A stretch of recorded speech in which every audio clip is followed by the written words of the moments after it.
Leave granted. Leave is not granted. The member for Richmond. My question is to the Prime Minister. Last night, every member of the government, including the member for Page, voted 6 times to push through a $22 billion cut to schools. How is it fair that over the next 2 years, $1.6 million The member for Richmond will resume her seat. Members on my right will cease interjecting.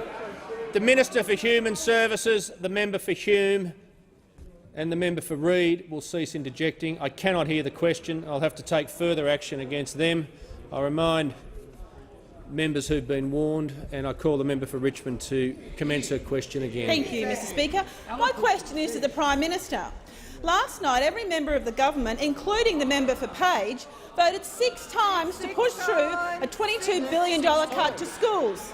How is it fair that over the next 2 years, $1.6 million is cut from the Rivers Secondary College in the electorate of Page, at the same time as Trinity Grammar in Sydney gets a funding increase? Exactly.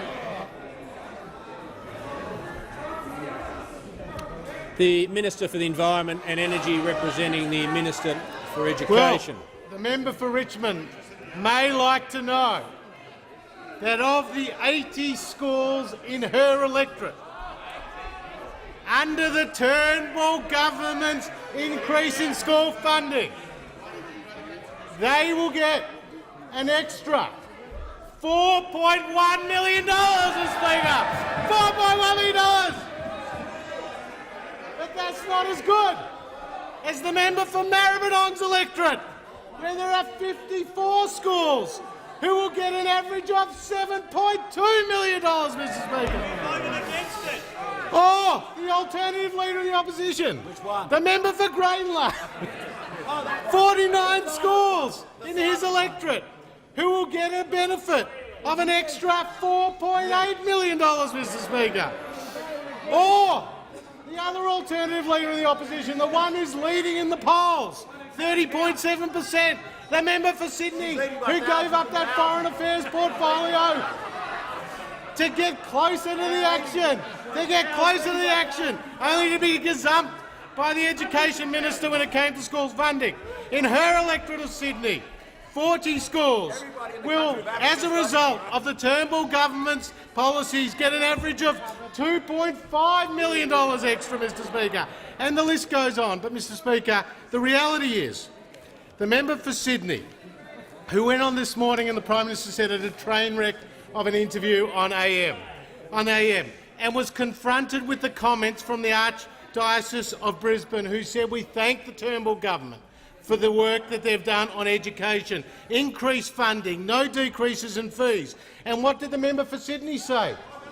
Oh, they only represent 140 schools, Mr. Speaker. So suddenly, the Archdiocese representing 140 schools don't count.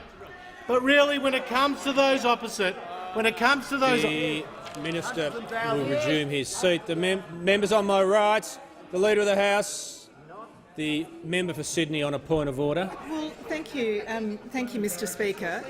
The question was quite specifically about why public schools get a funding cut and Trinity Grammar gets an increase. Well, the member for Sydney will resume her seat. As I've said on numerous occasions, the minister. Well, I'm not sure if the member for Sydney wants me to address her point of order. If she's going to interject, I can just ignore it. It wasn't. It was you again. Again. The member for Sydney well knows that the minister is on the policy topic. He was asked about education. He was asked about the government's school funding package. He's entirely in order. Well, thank you, Mr. Speaker. So the message is clear to the member for Richmond. The schools in her electorate will benefit greatly, just as they will do in the member for Sydney's electorate and the member for Maribyrnong. But, Mr. Speaker, when the Labor Party talks about increased funding for schools, we know they don't fund it. And we know it's funny money, because the member for Sydney said we will replace every cent of that $22 billion. And the final word goes to the member for Port Adelaide, because he said Well, it's not going to be $22 billion necessarily, Mr Speaker. So, Mr Speaker, not only are they denying the constituents of their own electorates more funding under the Turnbull government's plan, they don't even know how much they will be providing to schools across Australia.